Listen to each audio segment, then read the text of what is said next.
सुबह उठो, सोचो आज मुझे 3 घंटा पढ़ना है बस। तो जब तुमने 3 घंटे का गोल बनाया और पढ़ गए 7 घंटा, कितना मजा आया उस दिन। जब तुम, अगर यहाँ कुछ लोग बाहर के होंगे तो जब तुम अपने घर जाते होगे छुट्टी में तो ये किताब लेके जाता होगा, घर चल रहे हैं और टाइम वेस्ट नहीं करेंगे, पढ़ेंगे बैठ के।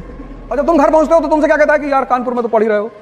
पता लगा जितनी किताब लेके गए थे बिना खुले सब वापस आई है। डिसिप्लिन एक ऐसी चीज है जो कष्ट से ही आती है।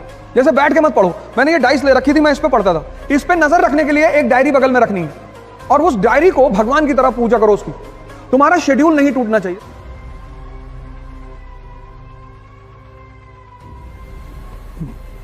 जय हिंद फ्रेंड्स। डिसिप्लिन एक ऐसी चीज है जो कष्ट से ही आती है। जैसे बैठ के मत पढ़ो, मैंने ये डाइस ले रखी थी, मैं इस पे पढ़ता था। कम से कम 3 से 4 घंटे, 12 घंटे मत करना वरना स्पाइनल प्रॉब्लम हो जाएगी। कुछ लोग क्या करते हैं ना, अत्त मचाना शुरू कर देते हैं। बाबा रामदेव ने जब शुरू में बताना शुरू किया कि कपाल भाती करने से चेहरे पे चमक आती, एक भाई साहब ने 1.25 घंटा कर लिया, किडनी पलट गई, वो 2 महीने आईसीयू में रहे। किसी भी काम की शुरुआत धीरे धीरे करो। डिसिप्लिन कष्ट से आएगा। अपने आप को कष्ट दो और अपने ऊपर नजर रखो। एक शेड्यूल बनाओ और शेड्यूल छोटा बनाओ। सुबह उठो, सोचो आज मुझे 3 घंटा पढ़ना है बस। 1 मिनट। आप 3 घंटे का शेड्यूल बनाओगे तो तुम्हारा मन बगावत करेगा, कहेगा नहीं नहीं 3 घंटे का नहीं 10 घंटा। मन की आदत है बड़े बड़े प्लान बनवाना, करना कुछ नहीं। तुम अगर उसके नेचर को देखो, वो प्लान बनाने में कंजूसी कभी नहीं करता। यही तो उसका खेल है, कहेगा पूरा दिसंबर बैठ के पढ़ना है।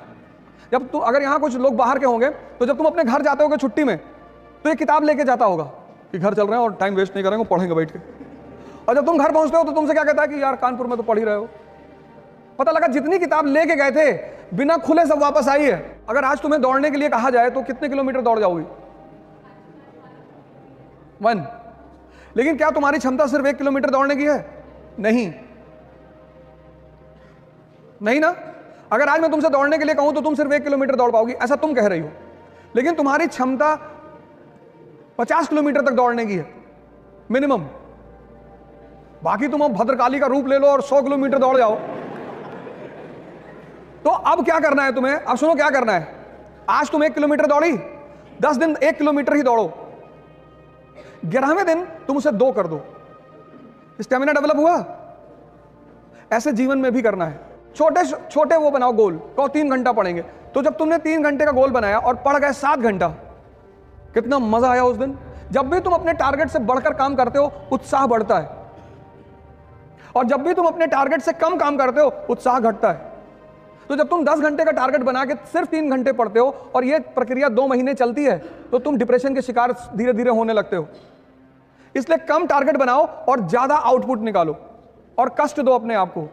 वही मैंने तब शब्द का इस्तेमाल किया क्योंकि वो तुम्हारी अचीवमेंट होगी, कोई कर नहीं पाएगा। इस पे नजर रखने के लिए एक डायरी बगल में रखनी है। ये सब चीजें मैंने अभी कहा ना कि कुछ लोग क्या करते हैं, पहले दिन सारी ताकत झोंक देते हैं, ताव में कोई काम नहीं करना है। सीखने में टाइम लगता है, चाहे वो साइकिल चलाना सीखना हो और चाहे पढ़ना सीखना हो। उस टाइम तुम्हें देना ही पड़ेगा। साइकिल चला लेती हो, पहले दिन चलाने लगी थी नहीं, जब तुम सीख जाओगी, अब तुम सीख गई तो हाथ छोड़ के भी साइकिल चला रही हो। एक डायरी अपने पास रखो, उसमें अपना नाम लिख के अपना डेवलपमेंट ग्राफ बनाओ और उस डायरी को भगवान की तरह पूजा करो उसकी। तुम्हारा शेड्यूल नहीं टूटना चाहिए। जैसे आज तुम्हें मूवी देखने जाना है तो तुम जाओ, लेकिन कल अगर तुम्हारा मूवी का शेड्यूल नहीं है तो भगवान भी अगर उतर के तुमसे कहे मूवी देखना जाना है तो तुम्हें नहीं जाना है। इसलिए बचपन में स्कूल में हमें एक बड़ी प्यारी चीज मिली थी, डायरी। डायरी मतलब डिसिप्लिन। तो ये काम करो, डायरी बनाओ और अपनी स्टेमिना को अपने हिसाब से आगे बढ़ाते चलो। मेरा नाम लक्ष्य सिंह है। मेरे 2 क्वेश्चन है सर आपसे।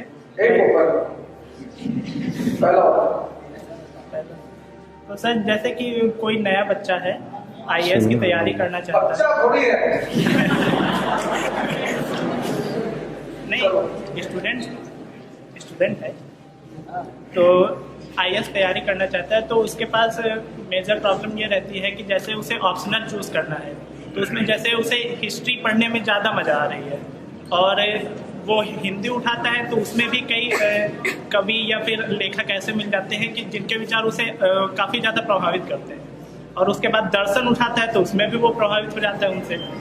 तो ये कैसे पता करें कि उसकी वास्तविक स्ट्रेंथ किस सब्जेक्ट में है? नहीं, देखो,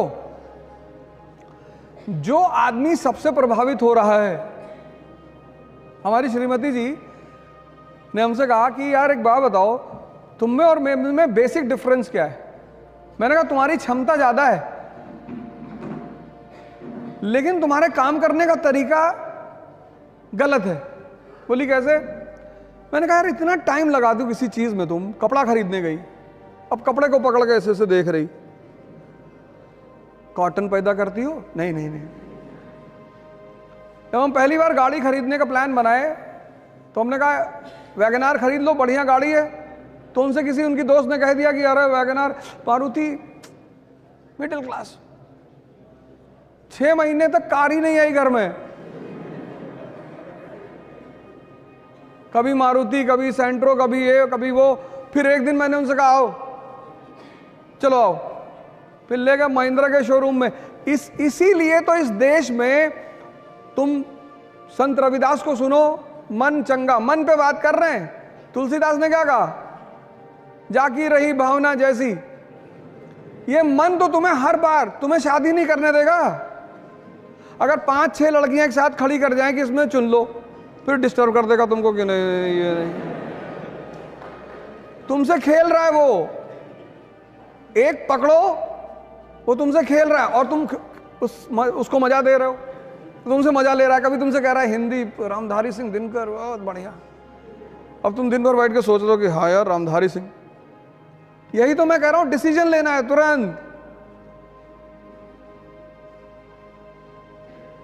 जिस दुकानदार के पास जब जाते हो कोई सामान लेने, अगर वो सामान उसके पास नहीं होता तो पता क्या कहता है? साहब आजकल इसकी सेल नहीं हो रही है, बड़ी शिकायत आ रही साहब। आप साहब एक काम करो, आप साहब ये नया प्रोडक्ट है साहब बाजार में, बड़ा बढ़िया प्रोडक्ट है साहब।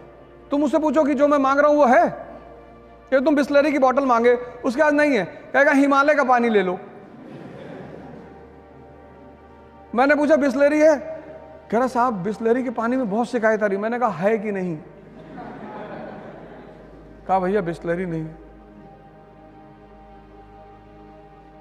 तो उसको मत खेलने दो, एक डिसीजन लो। और जितना बड़ा एम्बिशन होगा उतना बड़ा खतरा होगा।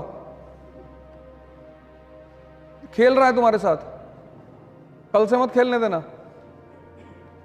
बताओ जल्दी बताओ बेटा। न्यूज़पेपर जैसे मैं पढ़ता हूँ तो सर न्यूज़पेपर को अप्रोच कैसे करें और उसको एनालिसिस उसका कैसे करें? एनालिसिस करने के लिए बेसिक्स स्ट्रांग होनी चाहिए, पहली बात तो ये। उसके लिए तुम्हें एनसीईआरटीयां पढ़नी पड़ेंगी। अप्रोच करना ये होता है कि जैसे न्यूज़पेपर क्या है, मैंने भी एक वर्ड यूज किया, दर्पण। तो अब कन्या विद्याधन योजना सरकार लेकर आई है, तो उस पर तुम लिखो क्यों। फिर विपक्ष क्या करेगा? विपक्ष उस विद्याधन योजना पर अपने मत रखेगा कि इसमें ये कमी है, इसमें ये कमी है। तो तुम्हें क्या करना होगा? एक तरफ सरकार का पक्ष निकालना होगा और दूसरी तरफ विपक्ष का, और दोनों को जोड़ लेना होगा। बस पिक्चर तुम्हारे सामने होगी।